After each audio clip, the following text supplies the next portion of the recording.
The Enchanted April. Chapter 15. The strange effect of this incident was that when they met that evening at dinner, both Mrs. Fisher and Lady Caroline had a singular feeling of secret understanding with Mr. Wilkins. He could not be to them as other men. He could not be to them as he would have been if they had met him in his clothes. There was a sense of broken ice. They felt at once intimate and indulgent. Almost they felt to him as nurses do, as those feel who have assisted either patients or young children at their baths. They were acquainted with Mr. Wilkins's legs.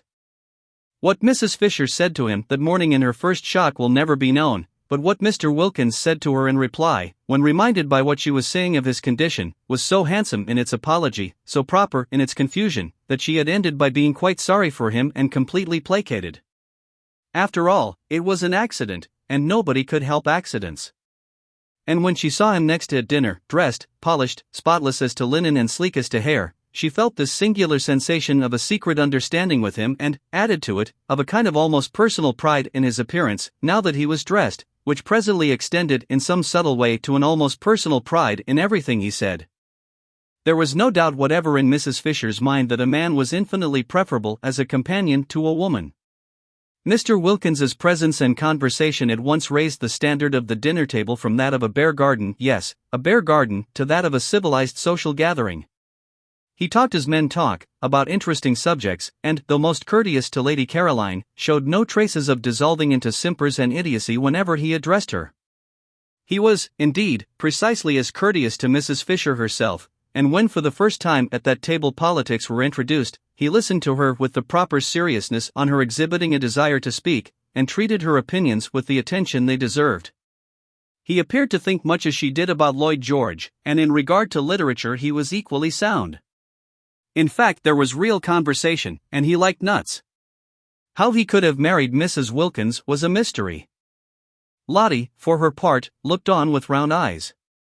She had expected Mellersh to take at least 2 days before he got to this stage, but the San Salvatore spell had worked instantly.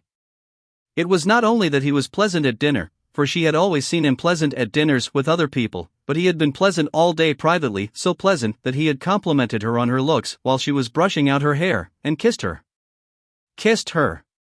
And it was neither good morning nor good night. Well, this being so, she would put off telling him the truth about her nest egg, and about Rose not being his hostess after all, till next day. Pity to spoil things. She had been going to blurt it out as soon as he had had a rest, but it did seem a pity to disturb such a very beautiful frame of mind as that of Mellersh this first day. Let him too get more firmly fixed in heaven. Once fixed, he wouldn't mind anything. Her face sparkled with delight at the instantaneous effect of San Salvatore. Even the catastrophe of the bath, of which she had been told when she came in from the garden, had not shaken him. Of course, all that he had needed was a holiday. What a brute she had been to him when he wanted to take her himself to Italy. But this arrangement, as it happened, was ever so much better, though not through any merit of hers. She talked and laughed gaily, not a shred of fear of him left in her, and even when she said, struck by his spotlessness, that he looked so clean that one could eat one's dinner off him, and Scrap laughed, Mellersh laughed too. He would have minded that at home, supposing that at home she had had the spirit to say it. It was a successful evening. Scrap, whenever she looked at Mr. Wilkins, saw him in his towel, dripping water, and felt indulgent. Mrs. Fisher was delighted with him. Rose was a dignified hostess in Mr. Wilkins's eyes, quiet and dignified, and he admired the way she waived her right to preside at the head of the table as a graceful compliment, of course, to Mrs. Fisher's age. Mrs. Arbuthnot was, opined Mr. Wilkins, naturally retiring. She was the most retiring of the 3 ladies. He had met her before dinner alone for a moment in the drawing-room, and had expressed in appropriate language his sense of her kindness in wishing him to join her party, and she had been retiring. Was she shy? Probably. She had blushed and murmured as if in deprecation, and then the others had come in. At dinner she talked least. He would, of course, become better acquainted with her during the next few days, and it would be a pleasure, he was sure. Meanwhile, Lady Caroline was all and more than all Mr. Wilkins had imagined, and had received his speeches, worked in skillfully between the courses, graciously. Mrs. Fisher was the exact old lady he had been hoping to come across all his professional life, and Lottie had not only immensely improved, but was obviously au mieux. Mr. Wilkins knew what was necessary in French, with Lady Caroline. He had been much tormented during the day by the thought of how he had stood conversing with Lady Caroline, forgetful of his not being dressed, and had at last written her a note most deeply apologizing and beseeching her to overlook his amazing, his incomprehensible obliviousness, to which she had replied in pencil on the back of the envelope, "Don't worry." And he had obeyed her commands, and had put it from him. The result was he was now in great contentment. Before going to sleep that night he pinched his wife's ear. She was amazed. These endearments. What is more, the morning brought no relapse in Mr. Wilkins, and he kept up to his high level throughout the day, in spite of its being the first day of the second week, and therefore pay-day. It being pay-day precipitated Lottie's confession, which she had, when it came to the point, been inclined to put off a little longer. She was not afraid, she dared anything, but Mellersh was in such an admirable humor, why risk clouding it just yet? When, however, soon after breakfast Costanza appeared with a pile of very dirty little bits of paper covered with sums in pencil, and having knocked at Mrs. Fisher's door and been sent away, and at Lady Caroline's door and been sent away, and at Rose's door and had no answer because Rose had gone out, she waylaid Lottie, who was showing Mellersh over the house, and pointed to the bits of paper and talked very rapidly and loud, and shrugged her shoulders a great deal, and kept on pointing at the bits of paper. Lottie remembered that a week had passed without anybody paying anything to anyone, and that the moment had come to settle up. "Does this good lady want something?" inquired Mr. Wilkins mellifluously. "Money," said Lottie. "Money? It's the housekeeping bills." "Well, you have nothing to do with those," said Mr. Wilkins serenely. "Oh yes, I have." And the confession was precipitated. It was wonderful how Mellersh took it. One would have imagined that his sole idea about the nest egg had always been that it should be lavished on just this. He did not, as he would have done at home, cross-examine her. He accepted everything as it came pouring out, about her fibs and all, and when she had finished and said, "You have every right to be angry, I think, but I hope you won't be and will forgive me instead," he merely asked, "What can be more beneficial than such a holiday?" Whereupon she put her arm through his and held it tight and said, "Oh, Mellersh, you really are too sweet." Her face red with pride in him. That he should so quickly assimilate the atmosphere, that he should at once become nothing but kindness, showed surely what a real affinity he had with good and beautiful things.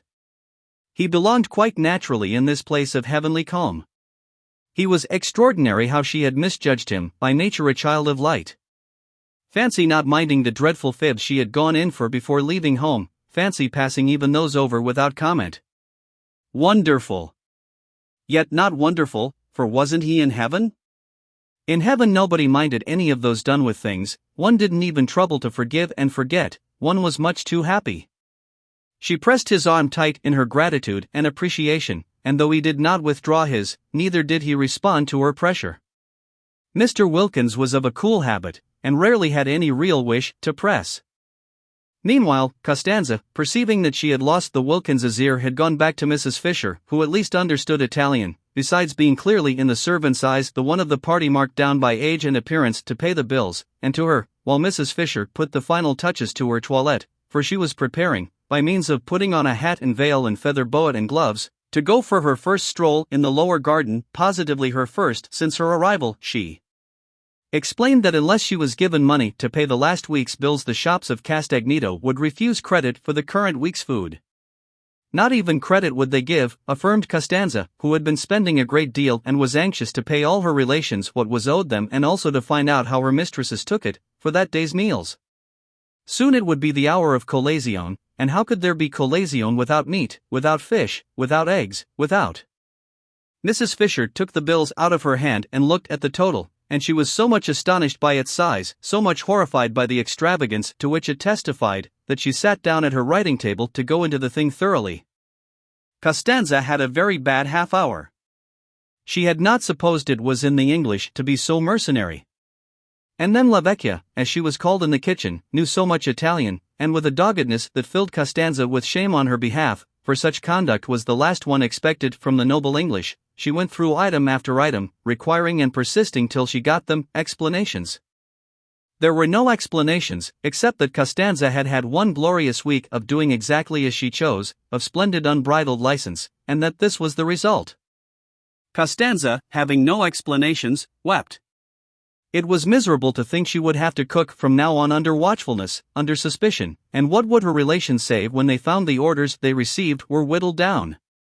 They would say she had no influence, they would despise her. Costanza wept, but Mrs. Fisher was unmoved. In slow and splendid Italian, with the roll of the cantos of the Inferno, she informed her that she would pay no bills till the following week, and that meanwhile the food was to be precisely as good as ever, and at a quarter the cost. Costanza threw up her hands. Next week, proceeded Mrs. Fisher unmoved, if she found this had been so she would pay the whole. Otherwise she paused, for what she would do otherwise she did not know herself. But she paused and looked impenetrable, majestic and menacing, and Costanza was cowed. Then Mrs. Fisher, having dismissed her with a gesture, went in search of Lady Caroline to complain. She had been under the impression that Lady Caroline ordered the meals and therefore was responsible for the prices, but now it appeared that the cook had been left to do exactly as she pleased ever since they got there, which of course was simply disgraceful. Scrap was not in her bedroom, but the room, on Mrs. Fisher's opening the door, for she suspected her of being in it and only pretending not to hear the knock, was still flower-like from her presence. "Sent," sniffed Mrs. Fisher, shutting it again, and she wished Carlyle could have had 5 minutes straight talk with this young woman. And yet, perhaps even he. She went downstairs to go into the garden in search of her, and in the hall encountered Mr. Wilkins. He had his hat on, and was lighting a cigar. Indulgent as Mrs. Fisher felt towards Mr. Wilkins, and peculiarly and even mystically related after the previous morning's encounter, she yet could not like a cigar in the house. Out of doors she endured it, but it was not necessary, when out of doors was such a big place, to indulge the habit indoors. Even Mr. Fisher, who had been, she should say, a man originally tenacious of habits, had quite soon after marriage got out of this one. However, Mr. Wilkins, snatching off his hat on seeing her, instantly threw the cigar away. He threw it into the water a great jar of arum lilies presumably contain, and Mrs. Fisher, aware of the value men attached to their newly lit cigars, could not but be impressed by this immediate and magnificent amende honorable. But the cigar did not reach the water. It got caught in the lilies, and smoked on by itself among them, a strange and depraved-looking object. "Where are you going to, my pet?" began Mr. Wilkins, advancing towards Mrs. Fisher, but he broke off just in time. Was it morning spirits impelling him to address Mrs. Fisher in the terms of a nursery rhyme? He wasn't even aware that he knew the thing. Most strange. What could have put it, at such a moment, into his self-possessed head? He felt great respect for Mrs. Fisher, and would not for the world have insulted her by addressing her as a maid, pretty or otherwise. He wished to stand well with her. She was a woman of parts, and also, he suspected, of property. At breakfast they had been most pleasant together, and he had been struck by her apparent intimacy with well-known persons. Victorians, of course, but it was restful to talk about them after the strain of his brother-in-law's Georgian parties on Hampstead Heath. He and she were getting on famously, he felt. She already showed all the symptoms of presently wishing to become a client. Not for the world would he offend her. He turned a little cold at the narrowness of his escape. She had not, however, noticed. "You are going out," he said very politely, all readiness should she confirm his assumption to accompany her. "I want to find Lady Caroline," said Mrs. Fisher, going towards the glass door leading into the top garden. "An agreeable quest," remarked Mr. Wilkins. "May I assist in the search?" "Allow me," he added, opening the door for her. "She usually sits over in that corner behind the bushes," said Mrs. Fisher. "And I don't know about it being an agreeable quest. She has been letting the bills run up in the most terrible fashion, and needs a good scolding." "Lady Caroline," said Mr. Wilkins, unable to follow such an attitude. "What has Lady Caroline, if I may inquire, to do with the bills here?"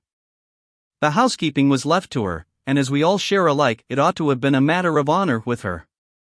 "But Lady Caroline housekeeping for the party here? A party which includes my wife? My dear lady, you render me speechless. Do you not know she is the daughter of the Droitwiches?" "Oh, is that who she is?" said Mrs. Fisher, scrunching heavily over the pebbles towards the hidden corner. "Well, that accounts for it. The muddle that man Droitwich made in his department in the war was a national scandal.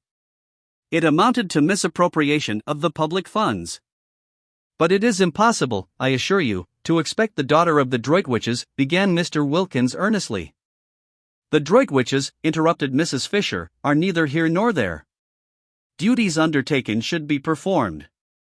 I don't intend my money to be squandered for the sake of any Droitwiches. A headstrong old lady. Perhaps not so easy to deal with as he had hoped. But how wealthy? Only the consciousness of great wealth would make her snap her fingers in this manner at the Droitwiches. Lottie, on being questioned, had been vague about her circumstances, and had described her house as a mausoleum with goldfish swimming about in it, but now he was sure she was more than very well off. Still, he wished he had not joined her at this moment, for he had no sort of desire to be present at such a spectacle as the scolding of Lady Caroline Dester. Again, however, he was reckoning without Scrap. Whatever she felt when she looked up and beheld Mr. Wilkins discovering her corner on the very first morning, nothing but angelicness appeared on her face. She took her feet off the parapet on Mrs. Fisher's sitting down on it, and listening gravely to her opening remarks as to her not having any money to fling about in reckless and uncontrolled household expenditure, interrupted her flow by pulling one of the cushions from behind her head and offering it to her. "Sit on this," said Scrap, holding it out. "You'll be more comfortable." Mr. Wilkins leapt to relieve her of it. "Oh, thanks," said Mrs. Fisher, interrupted. It was difficult to get into the swing again. Mr. Wilkins inserted the cushion solicitously between the slightly raised Mrs. Fisher and the stone of the parapet, and again she had to say thanks. It was interrupted. Besides, Lady Caroline said nothing in her defense, she only looked at her, and listened with the face of an attentive angel. It seemed to Mr. Wilkins that it must be difficult to scold a Dester who looked like that and so exquisitely said nothing. Mrs. Fisher, he was glad to see, gradually found it difficult herself, for her severity slackened, and she ended by saying lamely, "You ought to have told me you were not doing it." "I didn't know you thought I was," said the lovely voice. "I would now like to know," said Mrs. Fisher, "what you propose to do for the rest of the time here." "Nothing," said Scrap, smiling. "Nothing? Do you mean to say?" "If I may be allowed, ladies," interposed Mr. Wilkins in his suavest professional manner, to make a suggestion. They both looked at him, and remembering him as they first saw him felt indulgent. "I would advise you not to spoil a delightful holiday with worries over housekeeping." "Exactly," said Mrs. Fisher. "It is what I intend to avoid." "Most sensible," said Mr. Wilkins. "Why not, then," he continued, "allow the cook, an excellent cook, by the way, so much a head per diem." Mr. Wilkins knew what was necessary in Latin, "and tell her that for this sum she must cater for you, and not only cater, but cater as well as ever. One could easily reckon it out. The charges of a moderate hotel, for instance, would do as a basis, halved, or perhaps even quartered." "And this week that has just passed?" asked Mrs. Fisher. "The terrible bills of this first week? What about them?" "They shall be my present to San Salvatore," said Scrap, who didn't like the idea of Lottie's nest egg being reduced so much beyond what she was prepared for. There was a silence. The ground was cut from under Mrs. Fisher's feet. "Of course, if you choose to throw your money about," she said at last, disapproving but immensely relieved, while Mr. Wilkins was wrapped in the contemplation of the precious qualities of blue blood. This readiness, for instance, not to trouble about money, this free-handedness, it was not only what one admired in others perhaps more than anything else, but it was extraordinarily useful to the professional classes. When met with, it should be encouraged by warmth of reception. Mrs. Fisher was not warm. She accepted, from which he deduced that with her wealth went closeness, but she accepted grudgingly. Presents were presents, and one did not look them in this manner in the mouth, he felt. And if Lady Caroline found her pleasure in presenting his wife and Mrs. Fisher with their entire food for a week, it was their part to accept gracefully. One should not discourage gifts. On behalf of his wife, then, Mr. Wilkins expressed what she would wish to express, and remarking to Lady Caroline with a touch of lightness, for so should gifts be accepted in order to avoid embarrassing the donor, that she had in that case been his wife's hostess since her arrival, he turned almost gaily to Mrs. Fisher and pointed out that she and his wife must now jointly write Lady Caroline the customary letter of thanks for hospitality. "A Collins," said Mr. Wilkins, who knew what was necessary in literature.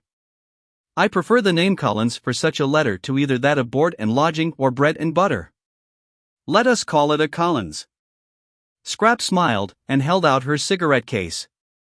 Mrs. Fisher could not help being mollified. A way out of waste was going to be found, thanks to Mr. Wilkins, and she hated waste quite as much as having to pay for it. Also a way was found out of housekeeping. For a moment she had thought that if everybody tried to force her into housekeeping on her brief holiday by their own indifference, Lady Caroline, or inability to speak Italian, the other two, she would have to send for Kate Lumley after all. Kate could do it. Kate and she had learnt Italian together. Kate would only be allowed to come on condition that she did do it. But this was much better, this way of Mr. Wilkins's. Really a most superior man. There was nothing like an intelligent, not too young man for profitable and pleasurable companionship. And when she got up, the business for which she had come being settled, and said she now intended to take a little stroll before lunch, Mr. Wilkins did not stay with Lady Caroline, as most of the men she had known would, she was afraid, have wanted to. He asked to be permitted to go and stroll with her, so that he evidently definitely preferred conversation to faces. A sensible, companionable man. A clever, well-read man. A man of the world. A man. She was very glad indeed she had not written to Kate the other day. What did she want with Kate? She had found a better companion. But Mr. Wilkins did not go with Mrs. Fisher because of her conversation, but because, when she got up and he got up because she got up, intending merely to bow her out of the recess, Lady Caroline had put her feet up on the parapet again, and arranging her head sideways in the cushions had shut her eyes. The daughter of the Droitwiches desired to go to sleep. It was not for him, by remaining, to prevent her.